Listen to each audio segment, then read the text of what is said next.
એક વખત માં લક્ષ્મી એક શેઠથી નારાજ થઈને તેનું ઘર છોડીને જઈ રહ્યા હતા। જ્યારે માં લક્ષ્મી તેનું ઘર છોડીને જતા હતા ત્યારે માં લક્ષ્મીએ શેઠને કહ્યું કે હું જાઉં છું અને તારા ઘરે નુકસાન આવશે। જો તું કોઈ છેલ્લું વરદાન માંગવા માંગતો હોય તો તું છેલ્લું વરદાન માંગી શકે છે।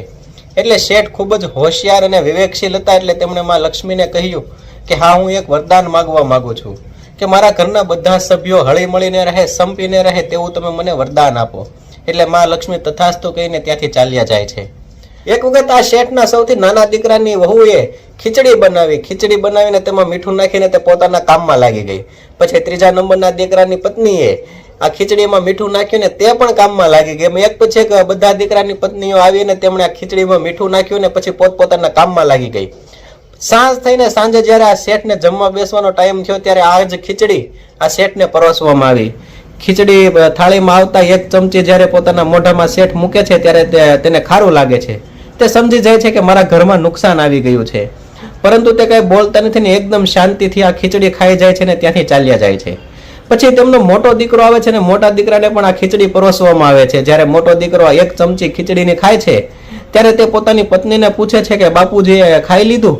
એટલે તેમની પત્ની કહે છે કે આ બાપુજી ખાઈને તો બહાર ચાલવા માટે ચાલ્યા ગયા છે। એટલે દીકરો પણ કાંઈ પણ બોલ્યા વગર ચૂપચાપ આ ખીચડી ખાઈ લે છે। તેમ એક પછી એક બધા જ ઘરના સભ્યો આવે છે ને બધાએ આ ખીચડી ખાઈ લીધી। બધા શાંતિથી પોતપોતાના રૂમમાં સુવા માટે ચાલ્યા જાય છે। જ્યારે શેઠ પણ પોતાના રૂમમાં સુવા માટે આવે છે ને ભર ઊંઘમાં હોય છે ત્યારે તેમના સપનામાં નુકસાન આવે છે। નુકસાન આ શેઠને કહે છે કે હું તમારા ઘરમાં નહીં રહી શકું। એટલે શેઠ પૂછે છે કે શું કામ તમે મારા ઘરમાં નહીં રહી શકો? એટલે નુકસાન કહે છે કે તમે બધા સદસ્યો ભેગા મળીને 1 કિલો મીઠું ખાઈ ગયા, તેમ છતાં પણ કોઈ એકબીજા ઉપર રાડો ના નાખી, કોઈ એકબીજાથી નારાજ ના થયું। એટલે જે ઘરમાં એટલો બધો સંપ હોય તે ઘરમાં હું 1 મિનિટ પણ ના રહી શકું। એટલે દોસ્તો, આ કહાની ઉપરથી આપણને સમજવા મળે છે કે જો આપણે જીવનમાં સફળ થવું હોય તો આપણે આપણા ઘરના જે સભ્યો છે, તે સદસ્યો છે, તેની સાથે હળી મળીને સંપીને રહેવું પડશે।